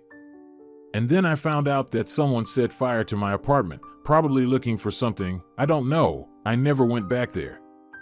I'm just scared. And they wrote on the door that they're looking for me, the police told me later, but I didn't confess to anything. I didn't say anything about Rodrigo or Valerio. What happened next? Alda asked. Well, then it turned out that I was pregnant. I immediately knew who the father was. I wanted to have an abortion, but it was already too late. Then I started receiving calls from unknown numbers. At first I didn't answer the phone. They said nasty things, threatened me, demanded money, an amount that I hadn't even seen in my life. I changed my SIM card, bought a new one, but they found me again. They sent messages asking me to tell them where Rodrigo is. And I really don't know where he is. They also told me that I would pay for my man with myself. And you decided that it would be safer for the child in an orphanage? Yes, I did, Lena nodded. The thought terrified me. What if he's far away from me, and if he's nearby, what if they kill him? I'm all alone, and nobody will look for me if something happens. And then you offered me to stay with you. I thought it was a godsend, so I agreed. And now this, Lena sniffed. Tears welled up in her eyes again. Miguel, apparently sensing his mother's distress, woke up and started looking around anxiously, making a dissatisfied face. Alda handed the child to his mother, who held the boy close and kissed his chubby cheek. Oh God, I'm so scared, she said. So, what did you see? Alda asked, did someone approach you, say something outside? No, no one approached. Lena lowered her voice, but I saw Rodrigo, and there was a man next to him. They were just standing and looking at us. I'm terribly afraid of him. He's involved with some mafia, right? That's how it seems. I don't know, Alda shrugged, raising her hands in confusion. Honestly, I don't know anything, sweetheart. It can't be true. It's been so long, and they must have forgotten about you. Maybe it was just your imagination. Lena shook her head. They haven't forgotten. Valerio said they never forget about debts, maybe they went after Rodrigo. And he promised them something. Maybe now they want to steal the child. What do you think? Tears streamed down Lena's cheeks as she continued, sobbing, they'll take him and sell him to a wealthy family. I've read about such cases. Or they'll sell me into slavery. Oh God, what do I do now? I don't understand. What do you know about this Valerio? Hasn't he written or called anymore? Alda asked Lena.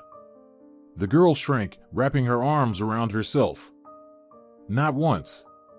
I've been waiting, you know. It seemed to me that he would show up and solve all my problems.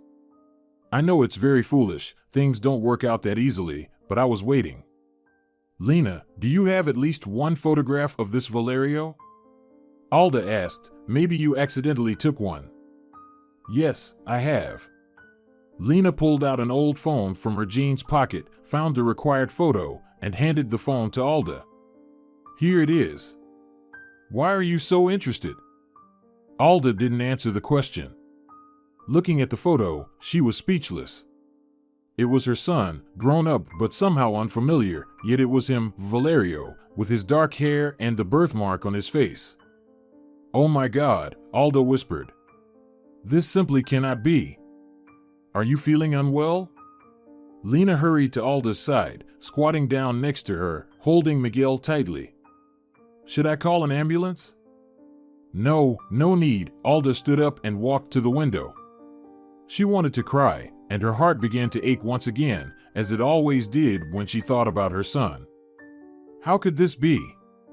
How could the threads of fate intertwine in such a way that brought her together with this girl, the mother of her grandson? You're scaring me, Lena's voice trembled with almost hysterical notes. So you know him? Do you know who he is? Alda turned to Lena, who was clutching Miguel, frightened and lost. Yes, Lena, I know him, and I know him very well. He's my son. How is it possible? Lena slowly sank into the armchair. Did you invite me to live with you because of this? No, girl. It's just that Miguel really resembles him. When I saw him, I thought I had gone back in time. I couldn't leave you. Neither you nor him. I believed it was a coincidence that fate had brought my son back to me, at least in some way.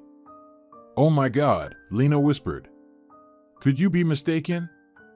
I'm not mistaken, dear. Alda paced around the room. I can't be mistaken. This is Valerio, my son, my only son. And all this time, I wondered if he was alive. It turns out he is. What happened to him? Lena asked, why did he disappear? Girl, if only I knew what happened to him. If only I knew, Alda rubbed her forehead, her head began to throb unbearably. He disappeared several years ago, left home and never returned. I don't know anything else about him. Please tell me, Lena pleaded. Miguel suddenly grumbled, and she kissed her son's forehead and held him even tighter. Please, tell me. Okay, Alda returned to the couch, her legs no longer supporting her. Inside her, it felt like a steel string was being pulled tighter and tighter, and it seemed that just a little more and that string would snap, and then her heart wouldn't be able to handle it. Valerio has always been difficult, a troubled teenager, a rebel. He would argue with his mother about anything. If she said something was black, he would insist it was white. If she called something sour, he would claim it was sweet. He also suffered greatly from the lack of money. Alda had a tough time. She tried to work extra shifts, exhausted from fatigue, and she would save on herself. But she understood that she couldn't give her son what he wanted. Valerio's demands were always high. He wanted brand jeans, a player, a cassette player, and then a computer, or even better, a laptop. There was never enough money, and he would get angry, comparing himself to classmates whose parents earned a decent living. I walk around like a beggar, he would say to his mother, and everyone laughs. Son, I don't have money right now to buy you new jeans and sneakers, Alda, who loved her son blindly, would justify herself. Next month, I'll receive a bonus, maybe it'll work out. But the entire bonus went towards paying rent, food, and buying new boots to replace the completely worn-out ones. Valerio would get angry, displaying with his entire demeanor that his mother was incapable of providing him with the bare necessities. When he was in high school, Alda noticed her son wearing new, brand-name sneakers of high quality. She couldn't afford such shoes. "Where did you get those?" she sternly asked. "I saved up," Valerio dismissed. "You give me money for lunch, so I collected it for a whole year." "It wouldn't be enough," Alda doubted. "Tell me honestly, where did you get them? Do you think I stole them?" Valerio scowled. "Just say it if you think your son is a thief." No, son, what are you saying?" Alda was scared. "I'm just curious, it's an expensive item." "I saved up," Valerio stated. Then other things started appearing, t-shirts with brand logos, a player.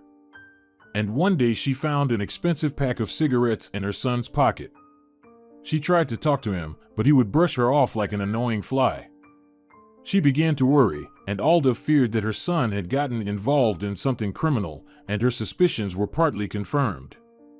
Once, when she was resting after another shift, the homeroom teacher called her and asked her to come to the school as soon as possible.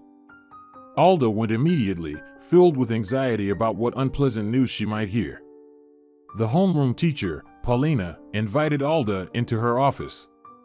"Alda, do you even keep an eye on your son?" she asked sternly. "Do you know what he's involved in?" "What do you mean?" The words were difficult for the woman to squeeze out, her lips almost numb, and her heart pounded twice faster than usual. "I'm going to tell you," Paulina frowned, "and you, as a mother, don't know anything about your son. And he might end up in prison soon." It turned out that Valerio had taken to gambling for money. First with his classmates, then with students from the entire grade. They would gather in the backyard after school and play cards. Valerio always won, and the losers had to pay him, sometimes a significant amount. "We wouldn't have known anything," the homeroom teacher continued, "but parents started complaining one after another about some extortion schemes we allegedly conducted.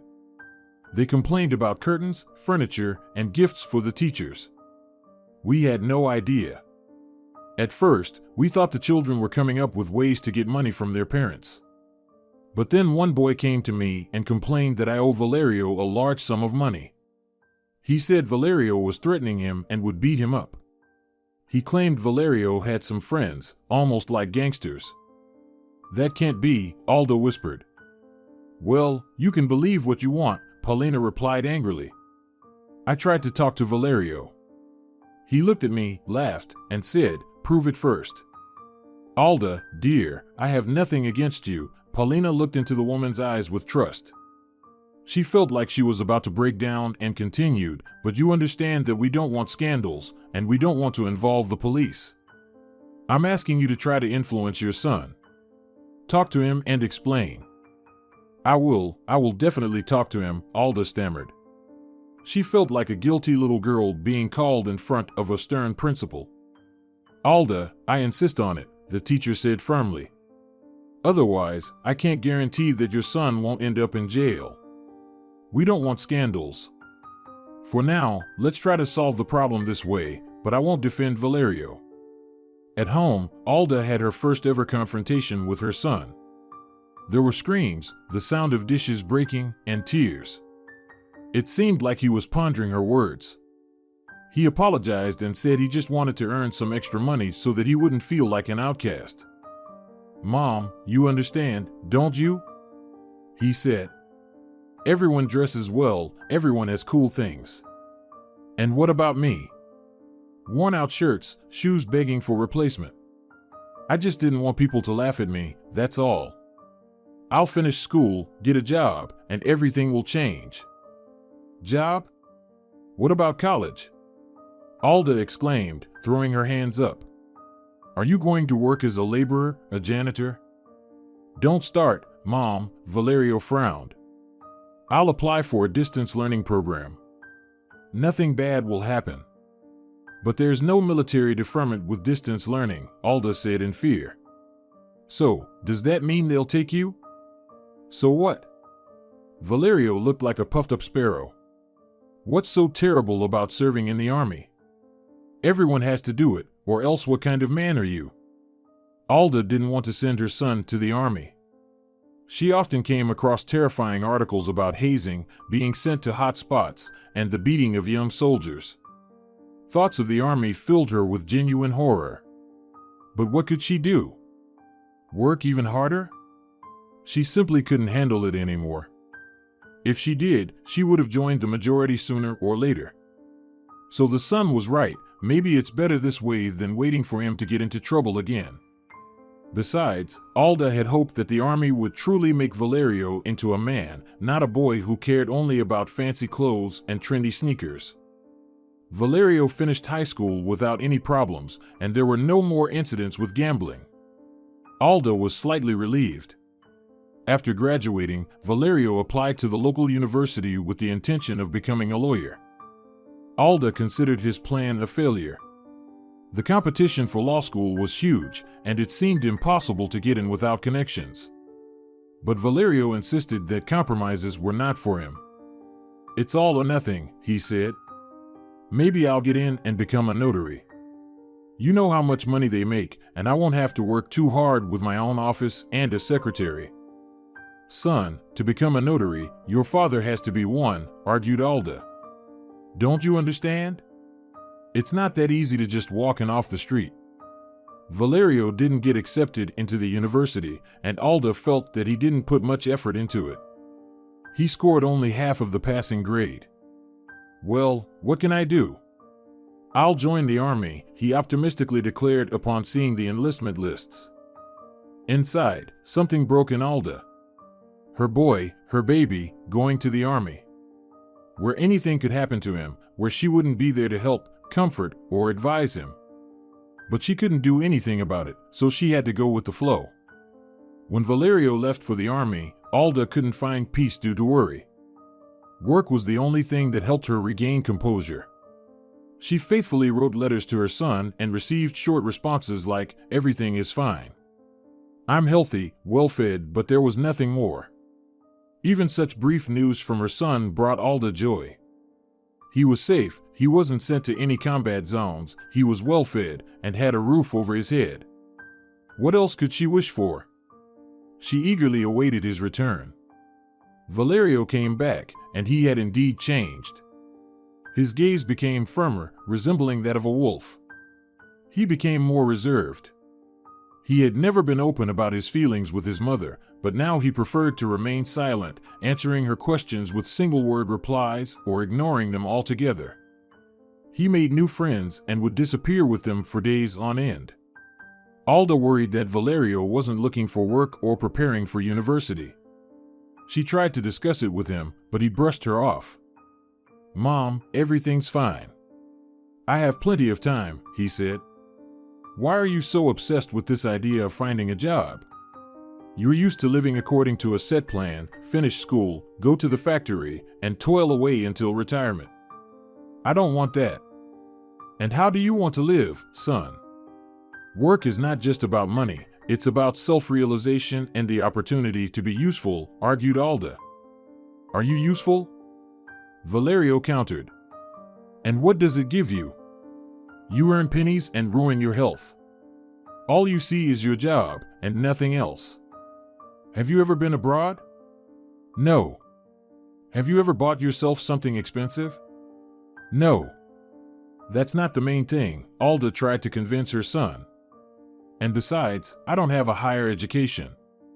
If I did, things would be different, my dear." "Well, yeah, doctors make a lot of money here," Valerio laughed. "I bet they all drive Mercedes to work." "No way, Mom, I want to live differently, not like you. We have our own ideas, our own rules." Alda was frightened by her son's reasoning. She was convinced that he was risking getting involved in something illegal, and she was right. Just a year after returning from the army, Valerio ended up in trouble in a police station for the first time. He and a couple of his friends, whom he had met during his service, were caught gambling. They set up an underground casino in the apartment of one of the gang members and involved local high school students. They placed bets on credit and threatened to harm their families if the debts were not paid. Valerio went to prison and was released after a year, becoming even more withdrawn and bitter. Alda didn't ask what happened to him during his time in prison, understanding that he simply didn't want to talk about it. Fortunately, he found a job as a loader in a store, which relieved Alda. Yes, perhaps the dreams of higher education would have to be left in the past. After all, who would hire a student with a criminal record? But at least he had a job.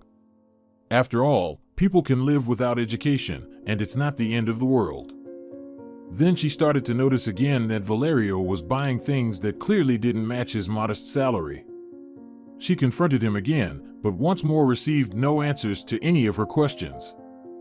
Valerio snapped back, saying that he was living the way he wanted and had no intention of following her instructions. "You'll end up back in prison," Alda sobbed. "And I'll have to run around for you again, waiting in those damn lines, carrying your things." "Just don't do it then," he calmly replied. "There are others who can take care of me." "Who?" Alda asked. "That's none of your business," Valerio declared. That day he left home, for a long time. He was gone for a week. Alda called all his friends, filed a report with the police. She checked hospitals every day, luckily having many acquaintances who were doctors, but he vanished without a trace. He returned just as unexpectedly as he had disappeared. He was in a cheerful mood, bringing his mother a bouquet of flowers and a cake. "What are we celebrating?" Alda asked her son. "Oh, nothing, Mom. Don't I have the right to make you happy?" He chuckled. "Don't you have anything to tell me?" she asked, crossing her arms over her chest and looking sternly at her son. "Where were you? Who were you with?" "That's not your business anymore," Valerio frowned. "Where I was, there's no trace of me now." She decided not to ask any more questions. She realized that she was giving up and couldn't do anything about it. He lived in his own world, where money was the most important thing, where one could do anything for the sake of money. She wondered where this came from in him. Perhaps from his father, who literally sold himself to a wealthy woman to have no worries. But what was the use of speculating and blaming genetics? She could only resign herself and hope that Valerio would have the sense not to get involved in serious trouble. Time passed, and Valerio suddenly started bringing in good money. Alda didn't know where he was getting it from, and when she asked him, he simply said, "I'm working." He offered her large sums of money for household expenses, but she refused. For some reason, she didn't want anything to do with that money. At first, Valerio would get offended, but then he stopped offering and only bought groceries and occasionally expensive gifts for her, like clothes, jewelry, and cosmetics. This delicate balance lasted for a long time. Alda worked, and Valerio would disappear for whole days. They hardly interacted, becoming strangers living in the same apartment. And then he disappeared. Alda knew that something bad was about to happen. Valerio became irritable and would snap at her, demanding to be left alone, even at the slightest innocent question. She realized that he had problems, and she felt powerless. She couldn't help him, but she could be there for him, repeating that she wouldn't abandon him, that she loved him, that he was her son. One day he didn't come home, and she went to bed without much concern. He had stayed out overnight before. When she woke up in the morning, she found his bed untouched and went to work for a day shift. When she returned, Valerio was still absent, and she grew worried. It was a situation that had happened years ago. She made calls to his friends and tried to find him in hospitals and morgues. Then suddenly he called her. "Mom," Alda heard a hint of unusual tenderness in his voice, something rare for him.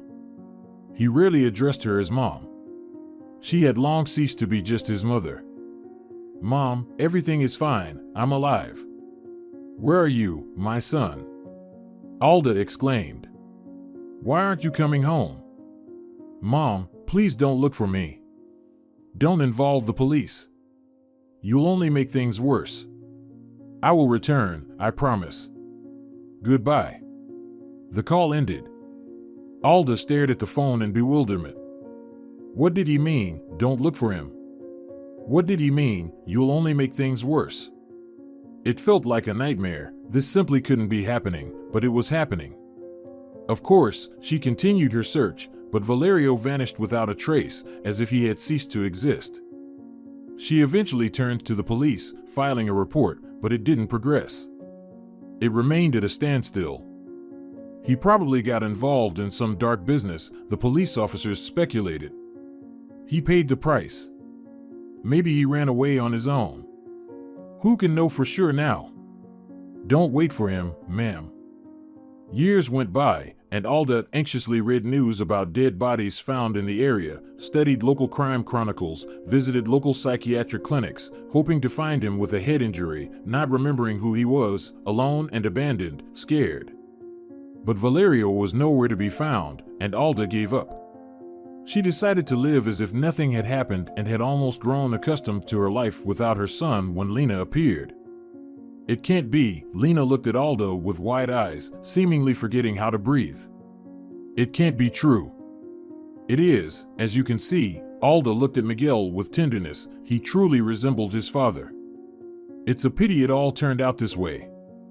You know, I would have been happy if things were different, if he had brought you into our home as his bride. So, it turns out that they were involved in something terrible with Rodrigo? Lena's lips turned pale. And now they're hunting me. Rodrigo is hunting me, as if he hasn't forgotten after all this time. Well, Lena, we need to do something, Alda firmly stated. You can't stay here.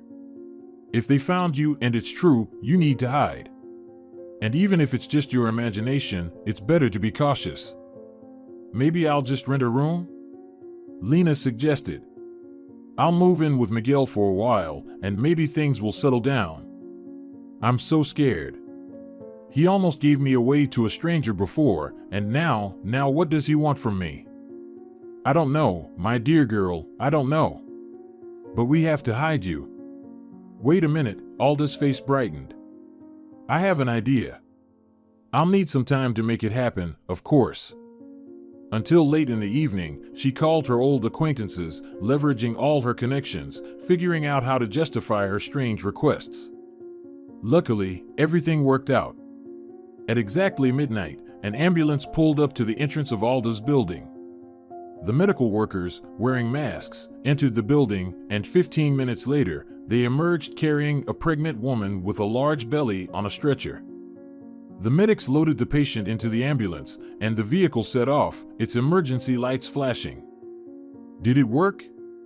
Lena whispered, throwing off the blanket and sitting in the wheelchair. Miguel, discontented, started crying. He didn't like being covered by a thick blanket. I hope so, Alda squeezed her hand. It's good that Katerina, her colleague from the ambulance service, has the same clothing size as her, and the uniform fit her perfectly. Well, you've given us quite a challenge, chuckled the second medic. Quite a spectacle. Sergio lent us the car, all for you, Alda. How you helped his daughter last year, he still remembers your golden hands. Alda remembered Sergio's daughter. Sergio was the chief physician at one of the medical stations. His daughter was pregnant with twins and lost consciousness in her 9th month. Her blood pressure skyrocketed to 200, and she was urgently brought to the maternity ward. It was a close call to save the girl and her babies. We have to be quick, though, otherwise, you know, we were only given the car for half an hour. Your little one is so adorable, words can't describe it, the paramedic gently caressed Miguel's cheek. I hope you'll explain all of this to me later. Yes, later, Alda promised. They had to reach the outskirts of the city, where her friend's son, Pedro, was supposed to be waiting in his car. Thankfully, everything went smoothly. Pedro was waiting at the designated spot, and after settling Lena and Miguel in the back seat, he got behind the wheel. Say hello to my mom, Alda smiled. I hope to visit her when I have some time off. Come on, Aunt Alda, the burly man chuckled, Mother is waiting for you. We have a brand new sauna, you'll love it. Everything was done properly, according to European standards, as they say. Alda watched the car drive away and headed towards the bus stop. She called a taxi and, shivering in the cool night air, settled on a bench. She hoped she had done everything right. If Lena was truly in danger, it would be better for her to stay in the village. And if not, well, it's better to be safe than sorry. She would be home in an hour. Her friend, who lent her the nurse's uniform, was waiting for her in the kitchen. After returning the uniform and chatting for a while, they went to bed. The next day, Alda called Nora and confirmed that everything was fine with Lena. I provided her with a room, poor girl. She's so worried and keeps trying to help me with everything, cooking, cleaning, and laundry, Alda's friend recounted. When will you tell me what's going on? I'm burning with curiosity, and your Lena doesn't say anything. What danger are you talking about? Nora asked. I still don't really know myself, Nora, Alda sighed. But thank you for taking her in, you're still taking a risk. What risk am I taking in this forgotten place? Nora laughed. And I have protectors at my disposal, as luck would have it. We got ourselves a shepherd dog, no one in their right mind would dare to come near. I'll tell you everything later, Alda promised. And how is your Ignacio doing? Have you seen your grandson already? He'll be born in a month, Nora's voice revealed her smile. How old we've become, how time flies. It feels like just yesterday we were running to the park to eat ice cream after technical school. Remember? It was the most delicious ice cream. And now we have grandchildren. That's how life flies by, and we hardly notice. After chatting a little longer with her friend, Alda felt reassured. Everything would be fine with Lena, she just had to wait and see. Although she had behaved similarly with her son in the past, and it hadn't led to anything good. The next day, Alda had a shift at work. The day went by as usual, delivering babies, filling out paperwork, discussing the upcoming accreditation with colleagues. She called Nora again to make sure Lena was okay. In the early morning, when the 24-hour shift was coming to an end, she headed home. On the way, she stopped at a store to buy groceries. She felt a strong urge to sleep, as always after a full day's shift. Approaching her front door, she suddenly felt a vague sense of unease. Something wasn't right. She surveyed the door, everything seemed normal, except for some strange scratches near the lock, or maybe they had been there for a while.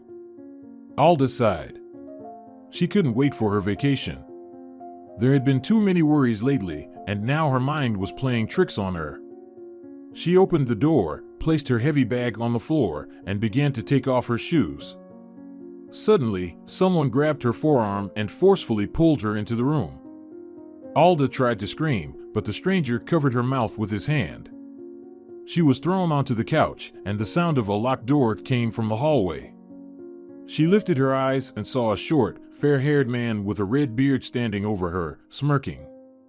Well, ma'am, he said. Don't you want to tell us anything? Who are you? Alda hissed. And what do you want? What? Just a small matter. A second man entered the room. He looked older, around 40. His appearance instilled even more fears, tall, broad-shouldered, with powerful hands. He clearly engaged in regular sports activities. We need to know where the girl is. I understand that she was living with you and slipped away at the last moment. And we can't wait any longer. So, where is she? Where is the girl? He asked. I don't know which girl you're talking about, Alda whispered. Leave me alone. The fair-haired man brought his face close to Alda's, and she smelled the unpleasant odor of cheap cigarettes and unclean teeth. We know she lived with you, and she left unexpectedly. But waiting is no longer an option. So, where is she, the girl? He insisted. I don't know, she left. Alda tried to stand up, but the fair-haired man prevented her from doing so and forcefully pushed her back onto the couch. We know she left. Where exactly? Don't you want any problems? The second man spoke wearily. You want to say that she didn't leave you, and he threw a photograph at Alda's feet. The photo captured Lena with Miguel in her arms, smiling at the camera. She ran away, Alda continued to assert. How should I know where she went? She doesn't report to me. Well, then call her, the fair-haired man suggested. Won't she tell you? We'll stand here and listen. You see, we have our reasons. She knows something that we need to find out as well. That's all. We won't do anything bad to her. I don't know anything, Alda clenched her lips and turned away. And I won't call her. Well, then we'll have to put some pressure on you, Mama. Don't take it personally, the broad-shouldered man chuckled. Out of nowhere, he produced a small knife in his hands, brought it close to Alda's face, and said, We'll mess up your face a bit, and then maybe something else. Until you tell us where Lena and her little one are. Alda's head spun, but she stubbornly stared into the man's face, holding the knife in his hand. I don't know, she snapped. Fine, since you leave us no choice. Rodrigo, hold the mama, the man smiled. The fair-haired man sat next to Alda and firmly gripped her shoulders, pressing her arms against her body. The knife drew closer to Alda's face, and she wanted to scream, but she simply couldn't. It seemed that fear had paralyzed her. The cold steel touched her skin. Suddenly, the doorbell rang, and the fair-haired man cursed. Are you expecting guests, Mama? He asked. Alda shook her head negatively.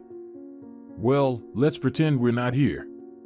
It won't be difficult for you, but if you make a sound, I'll slit your throat, the broad-shouldered man threatened. The doorbell rang again.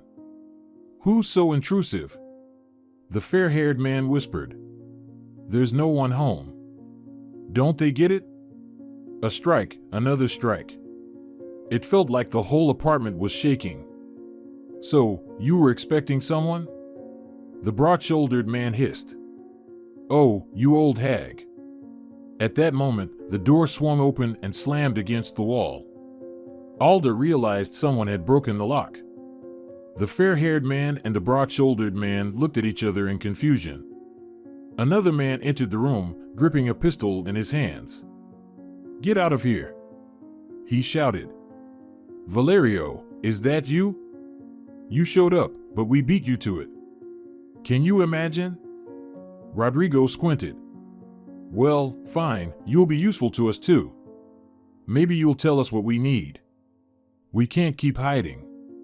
The boss wants you found, and it's extra work for us. Gunshots rang out. Rodrigo screamed and collapsed to the floor, followed by the broad-shouldered man. Alda looked around, bewildered, shifting her gaze from one person to another. Mama, are you okay? Valerio, Alda whispered, her head spinning even more. Everything started to blur before her eyes. She wanted to say something else, but suddenly, the world disappeared as if someone had turned off the lights.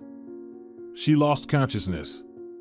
When she regained consciousness, the first thing she saw was the face of a young woman.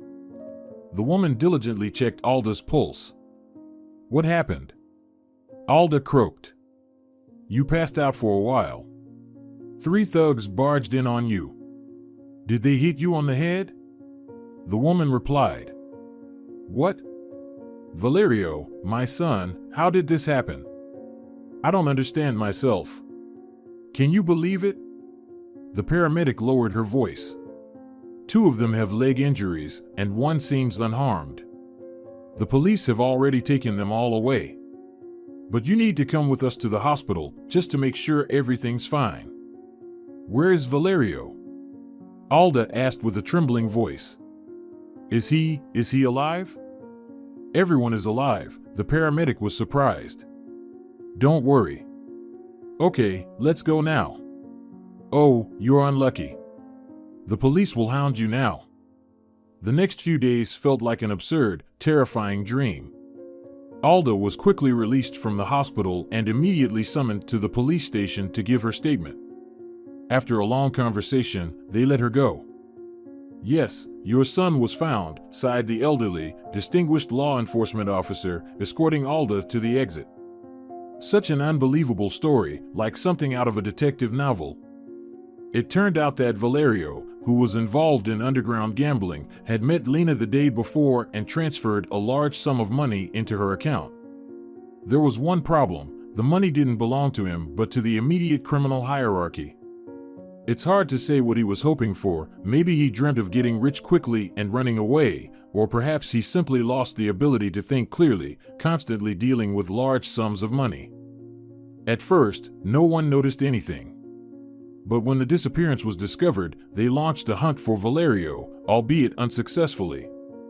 No one knew where he had hidden the money. Rodrigo speculated that Lena might somehow be aware of it. He convinced the criminal authorities of his viewpoint. Maybe they simply decided to seize the opportunity to retrieve the money, or perhaps they genuinely believed Rodrigo. But the fact remains that they started looking for Lena and found her. However, Valerio was also searching for her and found her shortly before the attack on Alda. The fact that Lena lived with his mother shocked him, but he continued to observe, explained the police officer. When he realized what was happening, he couldn't restrain himself. He said it himself, he decided to save you and sacrifice himself. But don't worry, we've exposed this gang. They're all going down now. Soon, the gang leaders were behind bars. Alda couldn't manage to speak with Valerio, the lawyers didn't allow it. However, they eventually had a meeting. Valerio, as before, was taciturn. It happened this way, Mama, he repeated. It happened. Forgive me. He, too, faced a serious sentence, and he was prepared to go behind bars, believing that it would be a way to atone for his past sins. Lena returned to Alda, and together they visited Valerio. He saw his son for the first time. He stared at the photograph for a long time and then whispered, "What a fool I was. Everything could have been different." "It could have, son," Alda sighed. "But it's never too late to change something." "It's too late," Valerio replied shortly. "Too many mistakes." "Not that many," Lena unexpectedly declared. "It's okay. We'll wait for you, me, your mother, and your son. We'll definitely wait." "Why ruin your life for yourself?" Valerio asked. "Find someone for yourself."